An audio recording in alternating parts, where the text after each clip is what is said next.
नमस्कार दोस्तों, इस वीडियो में प्रतियोगिता दर्पण के महत्वपूर्ण अर्धवार्षिक अंतर्राष्ट्रीय घटनाक्रम को डिस्कस करेंगे जुलाई 2025 से दिसंबर 2025 तक के। अगर इस वीडियो को आप ध्यान से देखते हैं तो पिछले 6 महीने के लिए अंतर्राष्ट्रीय करंट के लिए आपको कोई भी दूसरा वीडियो देखने की आवश्यकता नहीं पड़ेगा, क्योंकि इस वीडियो को बहुत ही डिटेल से बनाया गया है और इससे पहले राष्ट्रीय घटनाक्रम को अपलोड किया गया है। जो नहीं देखे जाके देख लीजिएगा, प्लेलिस्ट वीडियो आपको मिल जाएगा। इसका पीडीएफ के लिए आप टेलीग्राम ग्रुप ज्वाइन कर सकते हैं, जिसका लिंक डिस्क्रिप्शन बॉक्स में दिया गया है। अगर वीडियो पसंद आएगा चैनल को सब्सक्राइब कीजिएगा और वीडियो को अपने दोस्तों में शेयर जरूर कीजिएगा। तो आइए देखते हैं पहला क्वेश्चन है कि आसियान का 47वां शिखर सम्मेलन कहाँ और कब आयोजित हुआ। तो कहाँ हुआ? तो कुआलालंपुर मलेशिया में 26 से 28 अक्टूबर 2025 को। 47वें आसियान शिखर सम्मेलन की अध्यक्षता किसने की? तो मलेशिया के प्रधानमंत्री दातो सेरी अनवर इब्राहिम के द्वारा किया गया है। आसियान में शामिल होने वाला 11वां सदस्य देश कौन बना है? तो तिमोर लेस्ते बना है, जिसे ईस्ट तिमोर भी कहा जाता है। वर्ष 2025 के आसियान शिखर सम्मेलन की थीम क्या रखी गई थी? तो थीम रखा गया था इनक्लूसिविटी एंड सस्टेनेबिलिटी, इसका थीम रखा गया था। 8वां आसियान पुरस्कार 2025 किस संगठन को प्रदान किया गया है? तो ये प्रदान किया गया है कंबोडिया के union youth federation of Cambodia को। ध्यान रखिएगा, इंपॉर्टेंट है। आसियान भारत का 22वां शिखर सम्मेलन कब और कहां संपन्न हुआ? तो 26 अक्टूबर 2025 को कुआलालंपुर मलेशिया में संपन्न हुआ है। 22वें आसियान भारत शिखर सम्मेलन में प्रधानमंत्री मोदी ने किस माध्यम से भाग लिया? तो वर्चुअल तरीके से भाग लिए थे प्रधानमंत्री मोदी ने। भारत और आसियान ने किस वर्ष को समुद्री सहयोग वर्ष के रूप में घोषित किया है? तो वर्ष 2026 को। 20वां पूर्वी एशिया शिखर सम्मेलन कहाँ आयोजित हुआ? तो 20वां पूर्वी एशिया शिखर सम्मेलन का आयोजन कुआलालंपुर मलेशिया में हुआ 27 अक्टूबर 2025 को। 20वें पूर्वी एशिया शिखर सम्मेलन में भारत का प्रतिनिधित्व किसने किया है? तो भारत के विदेश मंत्री एस जयशंकर जी के द्वारा किया गया था। नेक्स्ट है संघाई सहयोग संगठन का 25वां शिखर सम्मेलन कहाँ संपन्न हुआ? तो 25वां शिखर सम्मेलन तियानजिन चीन में संपन्न हुआ है 31 अक्टूबर। नेक्स्ट है संघाई सहयोग संगठन एससीओ का 25वां शिखर सम्मेलन कहाँ संपन्न हुआ? तो तियानजिन चीन में संपन्न हुआ 31 अगस्त से 1 सितंबर 2025 तक। एससीओ के 25वें सम्मेलन की मेजबानी किस नेता ने की? तो चीनी राष्ट्रपति शी जिनपिंग के द्वारा किया गया है। चीन की मेजबानी में अब तक कुल कितनी बार एससीओ शिखर सम्मेलन आयोजित हो चुके हैं? तो कुल आपके 5 बार हो चुके हैं। कितने बार? कुल आपके 5 बार हो चुके हैं। तियानजिन यात्रा के साथ प्रधानमंत्री मोदी ने कितने वर्षों के अंतराल के बाद चीन की यात्रा की?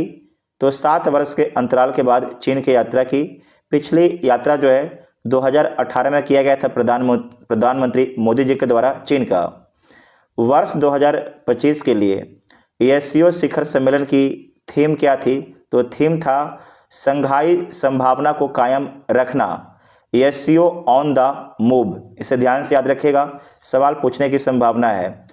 चीन ने वर्ष 2025 को किस विशेष वर्ष के रूप में घोषित किया था? तो SCO year of sustainable development घोषित किया है।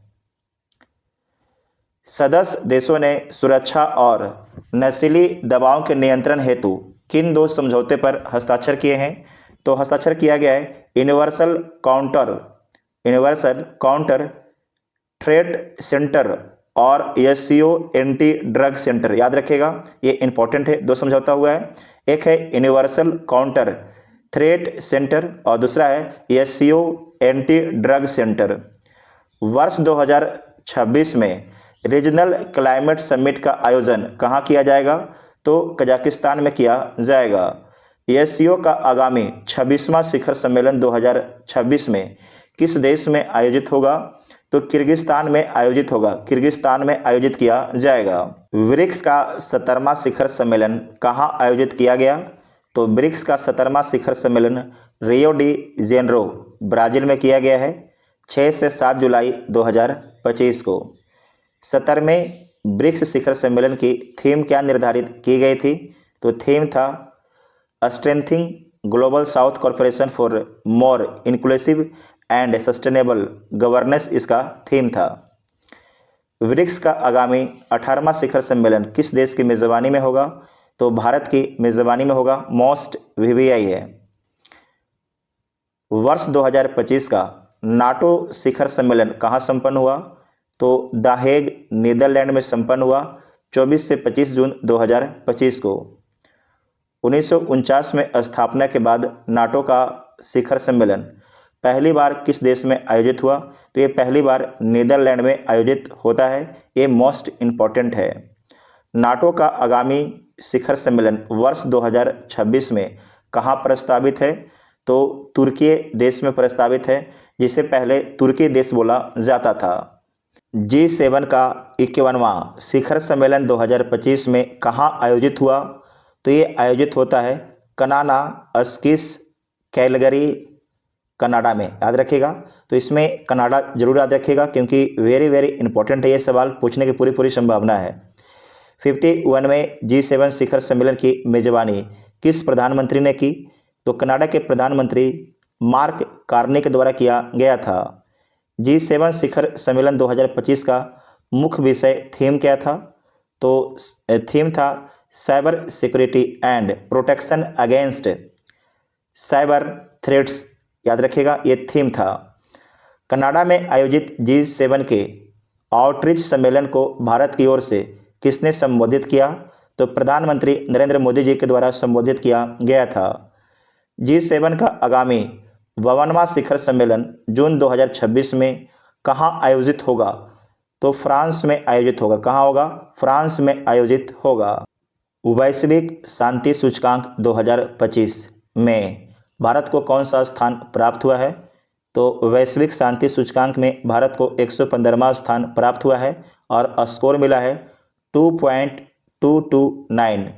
पिछले वर्ष 2024 में भारत को 116वां स्थान मिला था। वैश्विक शांति सूचकांक किस संस्थान द्वारा जारी किया जाता है? तो institute for economic and peace Sydney के द्वारा जारी किया जाता है। वैश्विक शांति सूचकांक 2025 के अनुसार विश्व का सबसे शांत देश कौन सा है? तो आइसलैंड है, सबसे शांत देश है और इसे स्कोर मिला है 1.095। इसे स्कोर मिला है। ग्लोबल पासपोर्ट रैंकिंग 2025 में शीर्ष स्थान पर रहने वाला देश कौन सा है? तो सिंगापुर है। कौन है? सिंगापुर। 193 देशों में वीज़ा मुक्त पहुंच के साथ। जुलाई 2025 की हैंडले पासपोर्ट रैंकिंग में भारत का कौन सा स्थान है? तो भारत का 77वां स्थान है। 59 गंतव्यों के लिए वीज़ा फ्री यात्रा है। विश्व प्रेस स्वतंत्रता सूचकांक 2025 में भारत की रैंक क्या रही है? तो इसमें भारत की रैंक 151वीं रही है और स्कोर रहा है 32.96। विश्व प्रेस स्वतंत्रता सूचकांक में प्रथम और अंतिम स्थान पर कौन से देश हैं? तो पहले स्थान पर आपके नॉर्वे है, जबकि अंतिम स्थान पर इरिट्रिया है। इरिट्रिया याद रखिएगा, अफ्रीका महाद्वीप का एक देश है। रिपोर्टर्स विदाउट बॉर्डर्स संस्था का मुख्यालय कहाँ स्थित है? तो पेरिस में। कहाँ पर है? पेरिस में स्थित है। और आपको याद रखना है कि विश्व प्रेस स्वतंत्रता सूचकांक कौन जारी करता है? तो रिपोर्टर्स विदाउट बॉर्डर्स जारी करता है। नेक्स्ट है कि प्रेस स्वतंत्रता सूचकांक में किस मान वैल्यू से कम स्कोर होने पर प्रेस की स्थिति को अति गंभीर माना जाता है? तो 40 से कम स्कोर होने पर। इजराइल हमास युद्ध में संघर्ष विराम समझौता किस तिथि को प्रभावी हुआ है? तो 10 अक्टूबर 2025 को प्रभावी हुआ है।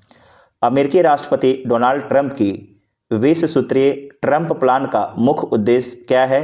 तो इसका मुख्य उद्देश्य है एक सशस्त्र स्वतंत्र फिलिस्तीन की स्थापना करना इसका उद्देश्य है। गाजा शांति शिखर सम्मेलन अक्टूबर 2025 का आयोजन कहाँ किया गया? तो शर्म अल शेख मिस्र में किया गया है। गाजा शांति शिखर सम्मेलन में भारत का प्रतिनिधित्व किसने किया है? तो विदेश राज्य मंत्री कीर्तिवर्धन सिंह के द्वारा किया गया है। मिस्र के सर्वोच्च नागरिक सम्मान ऑर्डर ऑफ नील से किसे सम्मानित करने की घोषणा की गई है? तो अमेरिकी राष्ट्रपति डोनाल्ड ट्रंप को पाकिस्तान और सऊदी अरब के बीच पारस्परिक रक्षा समझौता कब हस्ताक्षरित हुआ है? तो 17 सितंबर 2025 को हुआ है। SMDA समझौता। पाकिस्तान सऊदी रक्षा समझौते की आधिकारिक घोषणा किस तिथि को की गई है? तो 21 अक्टूबर 2025 को किया गया है। भारत ने अफगानिस्तान के किस शहर में स्थित अपने तकनीकी मिशन को पूर्ण दूतावास का दर्जा दिया है? तो काबुल में स्थित अपनी तकनीकी मिशन को। नेक्स्ट है कि काबुल में भारतीय मिशन का नेतृत्व अब किस रैंक के राजनयिक करेंगे? तो चार्ज डी अफेयर्स रैंक के अधिकारी करेंगे।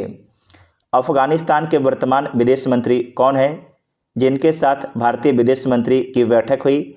तो उनका नाम है आमिर खान मुत्तकी।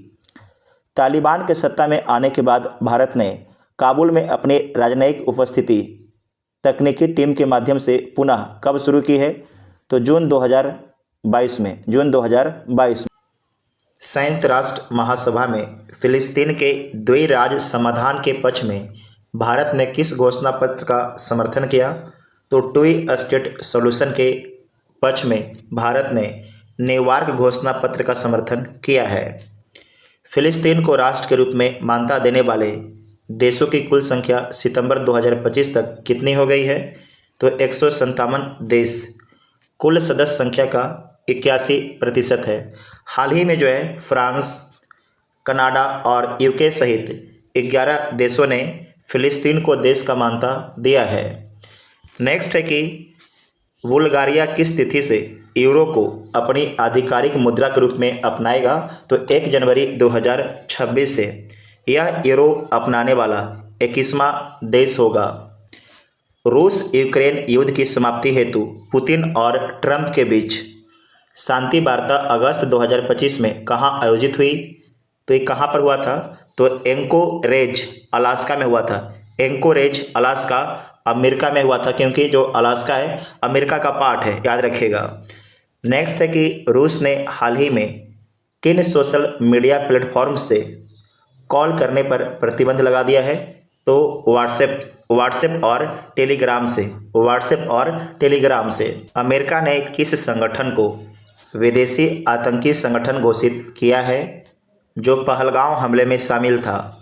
तो किया है द रेजिस्टेंस फ्रंट को, TRAF को। भारत और पाकिस्तान के बीच कैदियों की सूची का आदान प्रदान किस समझौते के तहत वर्ष में 2 बार किया जाता है? तो 31 मई 2018 के द्विपक्षीय समझौते के तहत प्रत्येक 1 जनवरी और 1 जुलाई को सूची का आदान प्रदान किया जाता है। परमाणु प्रतिष्ठानों की सूचियां का आदान प्रदान भारत और पाकिस्तान प्रतिवर्ष किस तिथि को करते हैं? तो 1 जनवरी को करते हैं। 31 दिसंबर 1998 के समझौते के तहत बांग्लादेश की पूर्व प्रधानमंत्री शेख हसीना को वहां के इंटरनेशनल ट्रिब्यूनल ने कितने समय के कारावास की सज़ा सुनाई है? तो 6 माह के कारावास की सज़ा सुनाई है। नेक्स्ट है कि बांग्लादेश की अंतरिम सरकार ने जून 2025 में जारी नए करेंसी नोटों से किसकी तस्वीर हटा दी है? तो शेख मुजीबुर रहमान की तस्वीर हटा दी है। चीन, पाकिस्तान और बांग्लादेश की पहली त्रिपक्षीय बैठक जून 2025 में कहाँ संपन्न हुई है? तो ये संपन्न हुआ है कुनमिंग, चीन में संपन्न हुआ है, याद रखिएगा, इंपॉर्टेंट है। नेक्स्ट है कि थाईलैंड और कंबोडिया के बीच सीमा विवाद सुलझाने हेतु युद्ध विराम किसकी मध्यस्थता में हुआ है? तो मलेशिया की मध्यस्थता में हुआ है, प्रधानमंत्री अनवर इब्राहिम की मध्यस्थता में। सीमा मामलों पर भारत चीन परामर्श और समन्वय कार्यतंत्र की 34वीं बैठक कहाँ हुई? तो नई दिल्ली में 23 जुलाई 2025 को। इजरायल द्वारा ईरान के परमाणु संयंत्रों को नष्ट करने के लिए कौन सा अभियान चलाया गया है? तो ऑपरेशन राइजिंग लायन चलाया गया है। ऑपरेशन राइजिंग लायन चलाया गया है। ईरान इजरायल युद्ध के दौरान भारतीयों को सुरक्षित निकालने के लिए भारत सरकार ने कौन सा ऑपरेशन चलाया है? तो ऑपरेशन सिंधु चलाया है। अमेरिका ने किस तिथि से यूनेस्को की सदस्यता पुनः छोड़ने की घोषणा की है? तो 31 दिसंबर 2026 से। जनवरी 2026 से सुरक्षा परिषद के नए अस्थायी सदस्य के रूप में किन 5 देशों को चुना गया है? तो चुना गया है बहरीन, कोलंबिया, कांगो, लाटविया और लाइबेरिया को चुना गया है। इंपॉर्टेंट कर लीजिएगा। नेक्स्ट है कि भारत को 7वीं बार किस परिषद के लिए 2026 से 28 के कार्यकाल हेतु निर्वाचित किया गया है? तो निर्वाचित किया गया है संयुक्त राष्ट्र मानवाधिकार परिषद के लिए। भारत और चीन ने किन 3 व्यापारिक बिंदुओं के माध्यम से व्यापार फिर से खोलने पर सहमति जताई है? तो लिपुलेख दर्रा से, सिपकिला दर्रा और नाथुला दर्रा। एकदम याद रखिएगा, इंपॉर्टेंट है। आप लोग कमेंट बॉक्स में लिखिएगा कि लिपुलेख दर्रा किस राज्य में है, सिपकिला किस राज्य में है और नाथुला किस राज्य में है। आप लोग कमेंट बॉक्स में लिखिएगा। नेक्स्ट है कि भारत और चीन किस वर्ष अपने राजनयिक संबंधों की स्थापना की 75वीं वर्षगांठ मनाएंगे? तो वर्ष 2025 में। ईरान के परमाणु संयंत्रों को नष्ट करने के लिए अमेरिका ने कौन सा ऑपरेशन चलाया? तो अमेरिका के द्वारा ऑपरेशन मिडनाइट हैमर चलाया गया था। मिडनाइट हैमर चलाया गया था। प्रधानमंत्री मोदी ने अगस्त 2025 में अपनी जापान यात्रा के दौरान कौन सी वार्षिक शिखर वार्ता में भाग लिया है? तो 15वीं वार्षिक शिखर वार्ता में भाग लिया है। जापान से भारत में निजी निवेश का नया लक्ष्य कितना निर्धारित किया गया है? तो 10 ट्रिलियन येन निर्धारित किया गया है। भारत और जापान ने वर्ष 2025 को किस विशेष वर्ष के रूप में घोषित किया है? तो भारत जापान विज्ञान प्रौद्योगिकी और नवाचार आदान प्रदान वर्ष घोषित किया है। भारत और जापान के बीच मानव संसाधन के लिए स्वीकृत 5 वर्षीय कार्य योजना के तहत कितने कुशल पेशेवरों को शामिल किया जाएगा? तो 50,000 कुशल पेशेवरों को शामिल किया जाएगा कुल 5 लाख व्यक्तियों में। इसरो और जापानी अंतरिक्ष एजेंसी जाक्सा के संयुक्त चंद्र मिशन चंद्रयान 5 में जापान की क्या भूमिका होगी? तो जापान निर्मित रोवर और प्रक्षेपण यान H3 240 प्रदान करना तो आपके जाक्सा प्रदान करेगा इसरो को। प्रधानमंत्री मोदी ने 25वें SCO शिखर सम्मेलन के दौरान चीन के साथ किस यात्रा की बहाली पर बल दिया? तो कैलाश मानसरोवर यात्रा की बहाली पर बल दिया है। नेक्स्ट है कि चीन यात्रा के दौरान रूस के साथ हुई द्विपक्षीय वार्ता में किन क्षेत्रों पर चर्चा की गई है? तो आर्थिक, वित्तीय और ऊर्जा सहयोग पर चर्चा किया गया है। 3 दशकों के अंतराल के बाद घाना की राजकीय यात्रा करने वाले भारतीय प्रधानमंत्री कौन हैं? तो प्रधानमंत्री नरेंद्र मोदी हैं। 2 जुलाई 2025 को घाना के राष्ट्रपति डॉक्टर जॉन ड्रामानी महामा ने प्रधानमंत्री मोदी को किस सम्मान से नवाजा है? तो नवाजा है officer of the star of घाना से। घाना की संसद के विशेष सत्र को संबोधित करने वाले पहले भारतीय प्रधानमंत्री कौन बने हैं? तो प्रधानमंत्री नरेंद्र मोदी बने हैं। नेक्स्ट है त्रिनाड और टोबैगो की राष्ट्रपति क्रिस्टीन कार्ला कंगालू ने पीएम मोदी को किस सर्वोच्च पुरस्कार से सम्मानित किया है? तो the Order of the Republic of Trinidad and Tobago पुरस्कार से सम्मानित किया है। प्रधानमंत्री मोदी ने किस विजन को ग्लोबल साउथ के लिए मार्गदर्शन विजन बताया है? तो महासागर को। किसे बताया है? महासागर को। और इसका फुल फॉर्म भी ध्यान में रखिएगा, इसका फुल फॉर्म में पूछा जा सकता है। नेक्स्ट है कि कितने वर्षों के अंतराल के बाद किसी भारतीय प्रधानमंत्री की अर्जेंटीना की यह पहली द्विपक्षीय यात्रा थी? तो 57 वर्षों के अंतराल के बाद। ब्यूनस आयर्स की स्थानीय सरकार ने प्रधानमंत्री मोदी को सम्मान में क्या प्रदान किया है?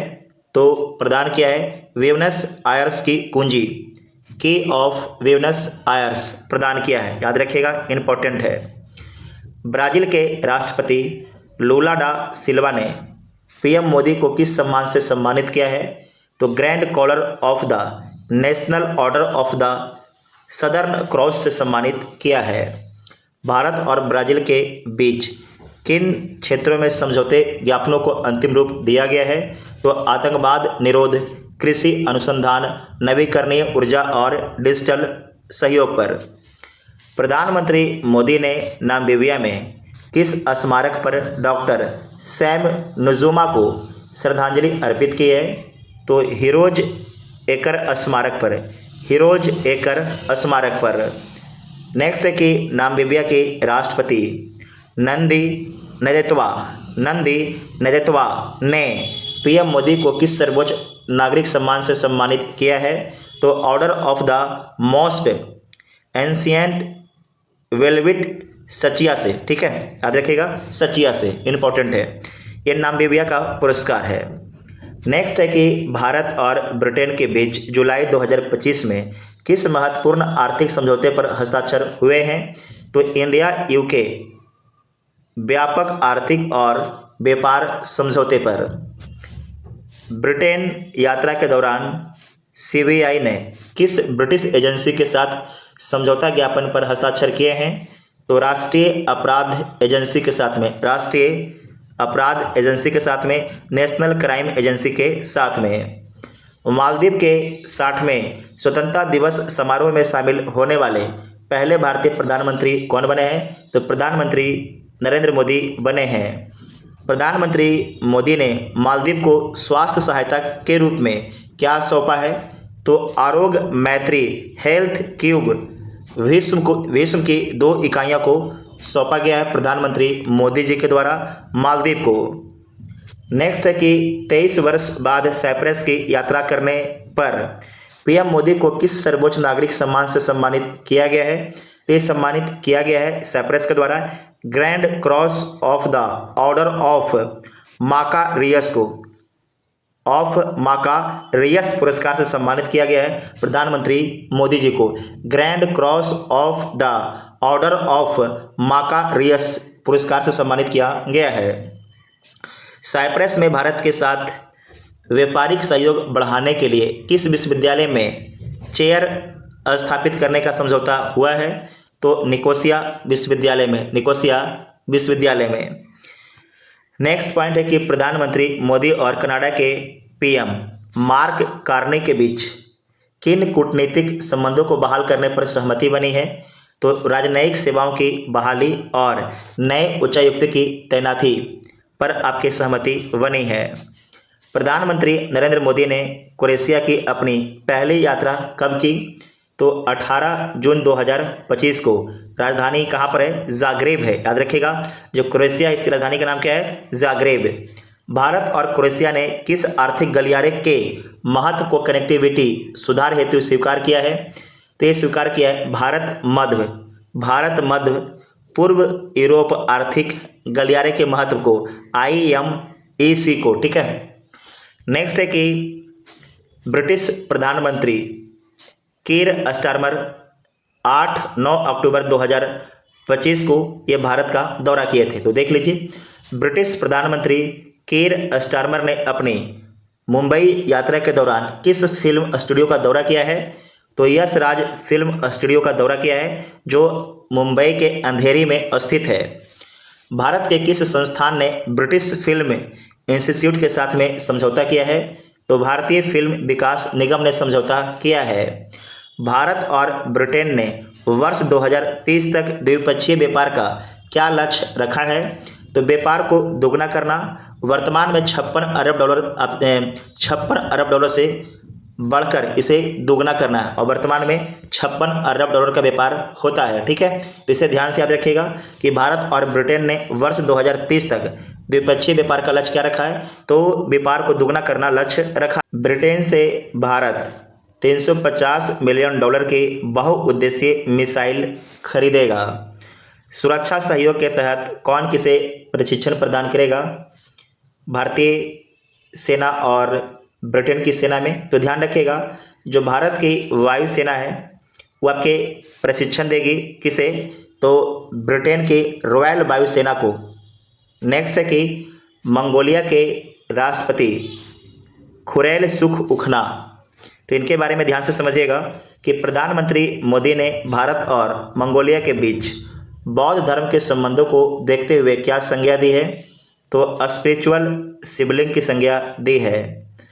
भारत ने भगवान बुद्ध के किन 2 शिष्यों के अवशेष मंगोलिया भेजने की घोषणा की है, तो सारिपुत्र और मौदगल्यायन की जो आपके अवशेष है उसे मंगोलिया भेजने की घोषणा की है। नेक्स्ट है कि भारत मंगोलिया के राजनयिक संबंधों की कौन सी वर्षगांठ पर डाक टिकट जारी किया गया है, तो 70वीं वर्षगांठ पर। भारत द्वारा वित्त पोषित मंगोलिया की पहली तेल रिफाइनरी के कब तक शुरू होने की संभावना है, तो वर्ष 2028 तक शुरू होने की संभावना है।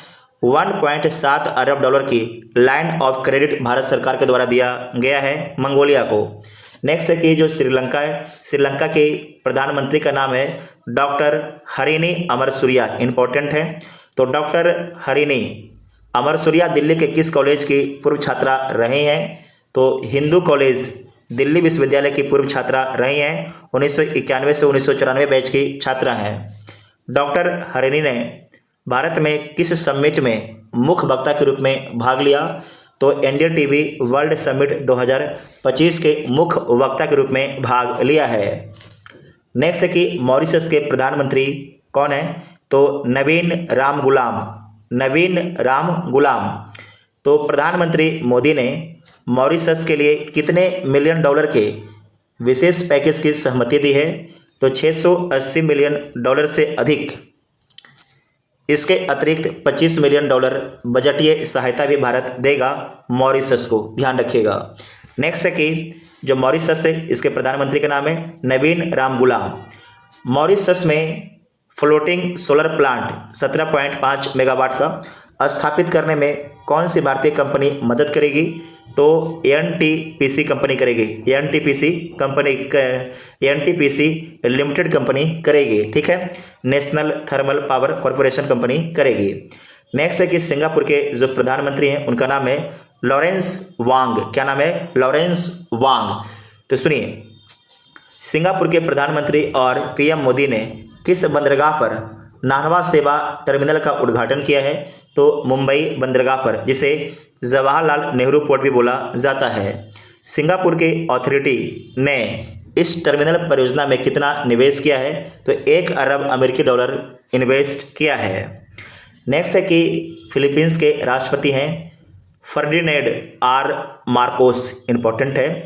फर्डिनेंड आर मार्कोस जूनियर इनका नाम है, जो फिलीपींस के क्या है? राष्ट्रपति है। तो सुनिए, भारत और फिलीपींस के बीच राजनयिक संबंधों के 75वीं वर्षगांठ पर जारी डाक टिकट में किन फूलों को दर्शाया गया है, तो कमल भारत का और संपा गुइता ये फिलीपींस का फूल है, उसे दर्शाया गया है। फिलीपींस ने भारतीय पर्यटकों के लिए क्या विशेष घोषणा की है, तो वीज़ा मुक्त प्रवेश की घोषणा की है, वीज़ा फ्री एंट्री की घोषणा की है। भारत ने फिलीपींस पर्यटकों के लिए कितने समय हेतु निःशुल्क पर्यटन वीज़ा की घोषणा की है, तो 1 वर्ष की अवधि के लिए। नेक्स्ट पॉइंट है कि फिजी के प्रधानमंत्री कौन है, तो सिटिवेनी राबुका है। कौन है? Sitiveni Rabuka. कहाँ के? फिजी के। तो भारत ने फिजी के रक्षा बलों के उपहार स्वरूप क्या देने की घोषणा की है, तो एम्बुलेंस, 12 कृषि ड्रोन, 2 मोबाइल मृदा प्रयोगशालाएं देने की घोषणा किया गया है। नेक्स्ट है कि सिटी बेनी राबुका ने दिल्ली में किस विषय का व्याख्यान दिया? तो ocean of peace, ocean of peace का व्याख्यान दिया है। नेक्स्ट है कि पराग्वे के राष्ट्रपति जिनका नाम है सेंटियागो पेना पैलासियोस, क्या नाम है? सेंटियागो पेना पैलासियोस। तो अंतर्राष्ट्रीय सौर गठबंधन का 100वां सदस्य देश कौन बना है? तो आपके पराग्वे बना है, ठीक है, इंटरनेशनल सोलर अलायंस का। नेक्स्ट है कि अंगोला के राष्ट्रपति जिनका नाम है जो आओ मैनुअल लोरेंको। तो 38 वर्ष के अंतराल के बाद भारत आने वाले अंगोला के राष्ट्रपति को भारत ने कितनी क्रेडिट लाइन स्वीकृति की है? तो $200 मिलियन की सेना के आधुनिकीकरण हेतु दिया गया है। नेक्स्ट है कि अंगोला अंतर्राष्ट्रीय सौर गठबंधन का कौन सा सदस्य बना है? तो 123वां सदस्य बना है। नेक्स्ट पॉइंट है कि नवनियुक्त राष्ट्राध्यक्ष के बारे में देखिएगा, शासना अध्यक्ष के बारे में देखिएगा। जापान की पहली महिला प्रधानमंत्री के रूप में किसे चुना गया है? तो साने तकाइची को चुना गया है। जो साने तकाइची हैं इनका उपनाम है आयरन लेडी। क्या नाम है? Iron lady. ये जापान की आयरन लेडी है।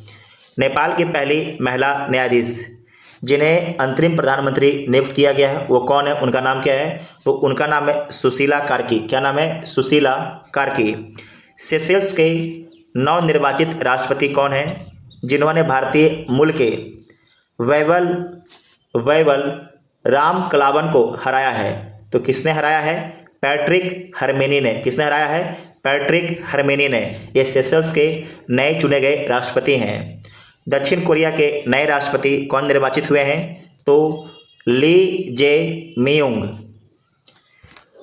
ऑस्ट्रेलिया के इतिहास में सर्वाधिक सीटें जीतकर लगातार दूसरी बार प्रधानमंत्री कौन बने हैं? तो एंथनी एल्बनीज बने हैं। इनका संबंध लेबर पार्टी से है। कनाडा के नवनिर्वाचित प्रधानमंत्री मार्क कार्नी की कैबिनेट में किस भारतीय मूल की महिला को विदेश मंत्री बनाया गया है? तो अनीता आनंद को। मोस्ट वीवीआई कीजिएगा, अनीता आनंद को। नेक्स्ट है कि त्रिनाड एवं टोबैगो की नई प्रधानमंत्री कमला प्रसाद विशेषर का पैतृक संबंध भारत के किस स्थान से है? तो भारत के भोलूपुर गांव बिहार से इनका पैतृक संबंध है। थाईलैंड के नए प्रधानमंत्री के रूप में किसने पद ग्रहण किया है? तो अनुतिन चार्नविराकुल। याद रखिएगा, इंपॉर्टेंट है। तो जितना भी अंतर्राष्ट्रीय घटनाक्रम था सभी को कवर कर लिया गया है। अगर वीडियो पसंद आता है चैनल को सब्सक्राइब कीजिएगा, वीडियो को अपने दोस्तों में शेयर जरूर कीजिएगा और इसके बाद आर्थिक घटनाक्रम को अपलोड किया जाएगा। Thank you.